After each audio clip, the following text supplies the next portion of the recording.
Today, Federico Valverde is one of the most important players at Real Madrid. A midfielder trusted in finals, big games, and decisive moments. A player who just celebrated his 27th birthday with 323 appearances and 14 trophies for the biggest club in the world. A World Cup winner, a Champions League winner, a leader. But few people remember that his career at Real Madrid almost ended before it even started. Let's go back to 2016. A young talent from Peñarol. A skinny 18-year-old with a funny nickname, El Pajarito, the little bird, because of the way he used to fly around the field as a child. Uruguay's next great hope. And suddenly, a transfer battle between some of the biggest clubs in Europe. Barcelona wanted him. Arsenal agreed on a €3 million deal with Peñarol and reportedly had a verbal agreement with his agent. Chelsea and Manchester United were also in the race. But Real Madrid moved faster. They paid €5 million and brought him to Spain. The headlines were positive. The promise was real. But inside the club, there was a silent question. Was he really good enough for Real Madrid? Because this wasn't a first-team signing. He was going to Castilla, the reserve team. And in the history of Real Madrid, the gap between Castilla and the first team is not a step. It's a chasm. Many arrive. Few survive. The reality hit immediately. He didn't go to the first team.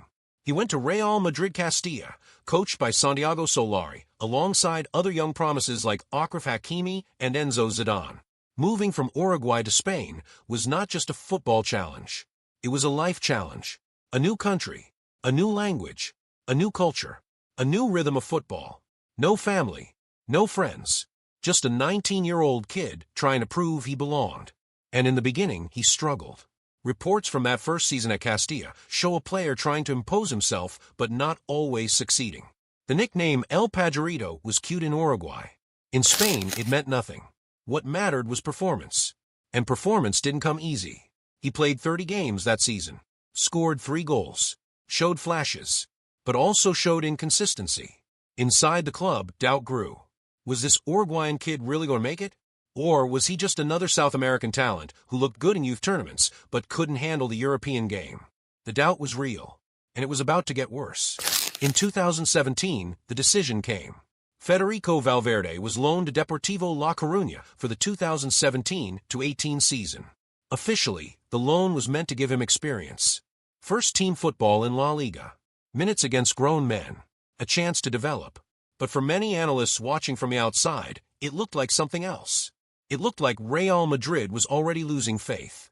Because Deportivo wasn't a top club. They were fighting relegation. And when a big club loans a young player to a team fighting for survival, the message is often, we're not sure about him. The season was brutal. Deportivo struggled all year.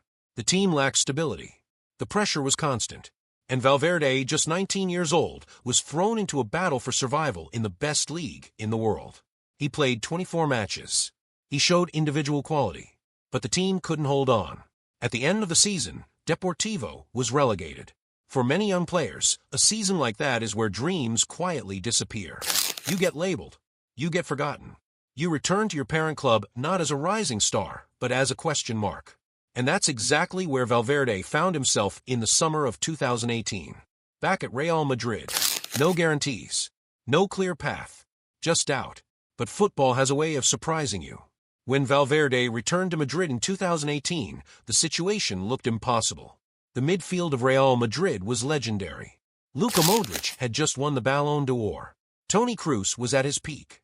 Case Moreau was the best defensive midfielder in the world. And the club had just spent big on other talents.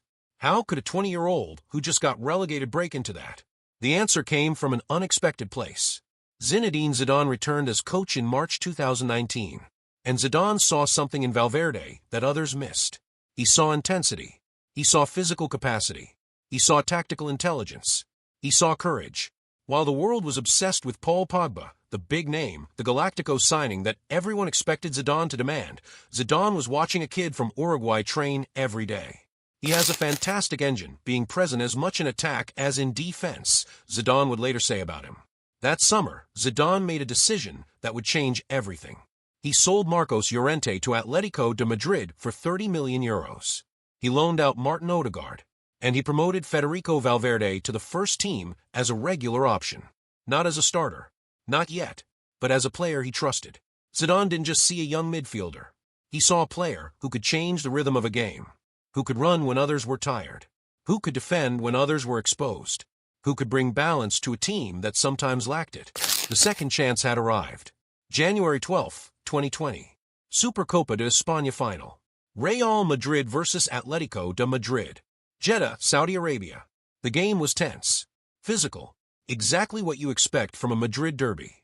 In the 115th minute of extra time, with the score 0-0, the moment came. Alvaro Morata broke through on goal, one-on-one with the goalkeeper. A goal that would win the trophy for Atletico. But Federico Valverde was running, and he wasn't going to stop. From behind, with everything he had, he made the tackle. A tactical foul. Clear. Obvious. Red card. The referee pulled out the card. Valverde was sent off. But Morata didn't score. The goal didn't happen. Real Madrid survived. They went to penalties and won the trophy. After the match, inside the Real Madrid dressing room, nobody doubted him anymore.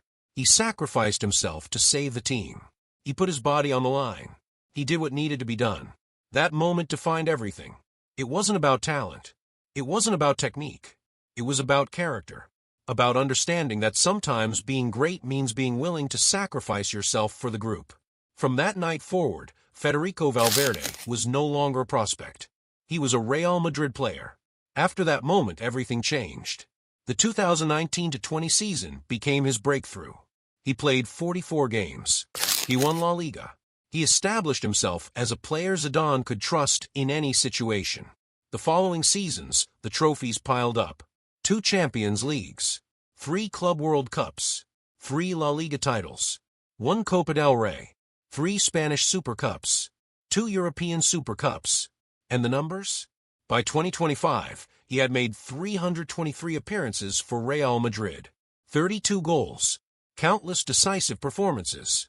The player who once struggled to prove he belonged became one of the most important players at the biggest club in the world.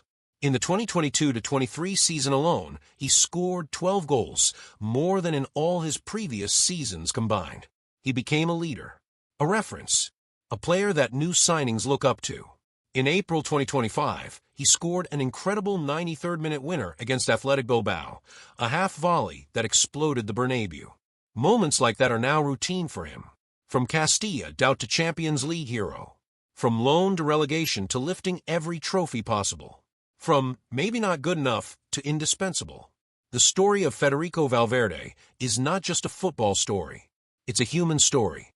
It's about what happens when everyone doubts you and you keep going. It's about the moment when you have to choose between self-preservation and sacrifice.